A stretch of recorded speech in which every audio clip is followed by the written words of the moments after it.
ഇന്ന് സ്വാതന്ത്ര്യത്തിന് നിർവചനമായി പലരും പഠിപ്പിക്കുന്ന സർവതന്ത്ര സ്വാതന്ത്ര്യം എന്ന് പറയുന്ന ഒരു സംഗതി, അത് സ്ത്രീക്ക് ഇസ്ലാം അനുവദിച്ചിട്ടില്ല. സ്ത്രീക്ക് മാത്രമാണോ? പുരുഷനും അനുവദിച്ചിട്ടില്ല. പുരുഷന് നിശ്ചയിച്ച നഗ്നത പ്രകടിപ്പിച്ചുകൊണ്ട് പുറത്തിറങ്ങാൻ പുരുഷന് അവകാശമല്ല, സ്ത്രീകൾക്കുമില്ല. പുരുഷന് നിശ്ചയിച്ചതായ പരിധികൾക്ക് അപ്പുറം പോകാൻ പുരുഷന് അവകാശമല്ല, സ്ത്രീകൾക്കും സ്വാഭാവികമായിട്ടില്ല. അപ്പൊ തന്റെ സൗന്ദര്യം പ്രകടിപ്പിക്കാൻ എന്തേ ഒരു പെണ്ണിന് സ്വാതന്ത്ര്യമില്ലേ? ഉണ്ട്. എന്തിനാണ് ഈ സൗന്ദര്യം എന്നുള്ളത് നമ്മൾ ആലോചിക്കണ്ടേ? എന്തിനാ സൗന്ദര്യം? എന്തിനാണ് സൗന്ദര്യം?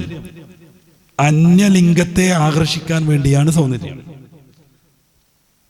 പലവിധ പ്രകൃതിയിലെ പല ജാതി ജന്തുക്കൾ നമ്മൾ പരിശോധിക്കുക. ഇണയെ ആകർഷിക്കാൻ മയിലിനെ നൃത്തം ചെയ്യാൻ നല്ല പൂവും വിശാലമായ മയിൽപീലികളും നൽകുന്നു. നല്ല സന്ദർഭത്തിൽ അതിങ്ങനെ നൃത്തം വെച്ചുകൊണ്ടിരിക്കുമ്പോൾ ഇണ ആകർഷിച്ചടുത്തേക്ക് ചെല്ലുന്നു. പ്രാവിന്റെ കഴുത്തിൽ, പ്രത്യേകമായ ആൺപ്രാവിന്റെ കഴുത്തിൽ വലിയ തൂവലുകൾ നൽകുന്നു. അതിങ്ങനെ വിറപ്പിച്ചുകൊണ്ട് പ്രാവ് പ്രത്യേകമായ കവിത ചൊല്ലുമ്പോൾ പെൺപ്രാവ് ആകർഷിക്കപ്പെട്ട് അങ്ങോട്ട് ചെല്ലുന്നു.